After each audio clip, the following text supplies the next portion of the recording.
Avenir qui n'est plus à venir. Il était une fois Ndikinimeki. La mort ne connaît pas le tribalisme. C'est le titre d'un post de Wilfried Ekanga officiel sur sa page Facebook. La suite, dans un instant.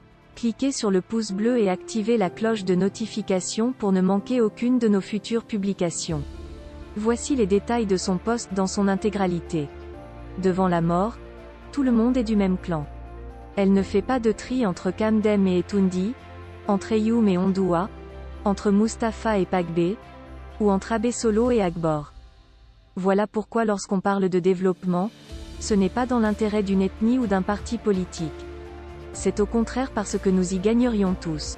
Car que les accidents de la route se fichent vertement de vos galons, de vos médailles, de votre statut de chef, de votre sang royal, ou de votre lignage supérieur. Nous sommes tous égaux devant les conséquences mortelles du sous-développement. Une route non ou mal bitumée, une route étroite, ou une route aux pentes mal maîtrisées causera des morts chez les seigneurs comme chez les boucs. Chez les Omloa comme chez les chèvres. Chez les RDPcistes comme chez les abscistes et pourtant. Quand on va dire, ce régime est médiocre, ils vont nous répondre. Laissons d'abord la politique et pleurons nos morts. Parce que dans la tête des hypocrites amoureux de l'obscurité, l'anticipation et la prévention n'existent pas. Il ne faut pas remettre en question la cause de la fréquence des accidents. Il faut juste pleurer les morts à chaque fois en attendant la prochaine hécatombe, et ainsi de suite. Quel cancer mental et sociétal. Dans les pays industrialisés, vous entendrez rarement parler d'un accident de la route qui ait fait plus de 5 morts. Et surtout pas à une fréquence quasi hebdomadaire comme au Cameroun. Alors quand il s'agit d'un ordre de 30, 40, 60 morts, ça n'arrive quasiment jamais. Pourquoi? Parce que ces pays disposent d'un système très simple et très connu au XXIe siècle pour relier les grandes villes, et ça s'appelle des autoroutes. L'avantage avec une autoroute, c'est que la voiture qui vous percute le fait par l'arrière, dans le sens de la circulation. Le choc est donc moins violent que lors d'une collision frontale où les vitesses des deux engins vont s'additionner et pimenter le drame.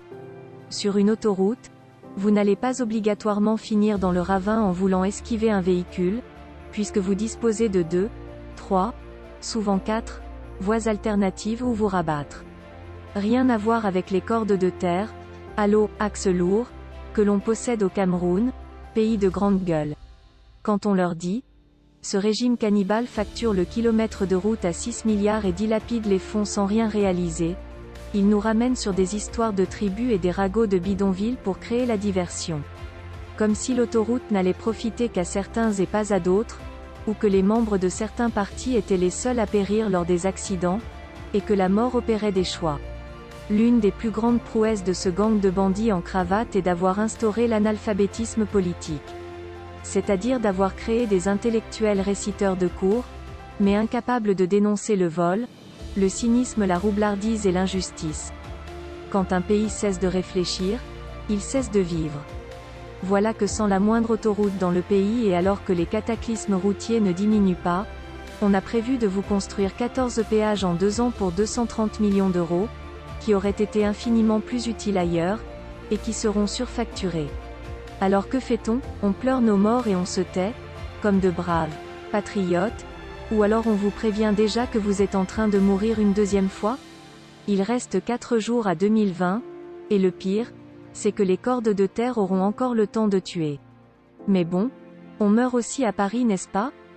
Veuillez prendre 3 secondes pour liker la vidéo et la partager. N'oubliez pas de vous abonner à la chaîne YouTube Camer TV Info. À bientôt pour de nouvelles publications. Hashtag End. Anglophone génocide.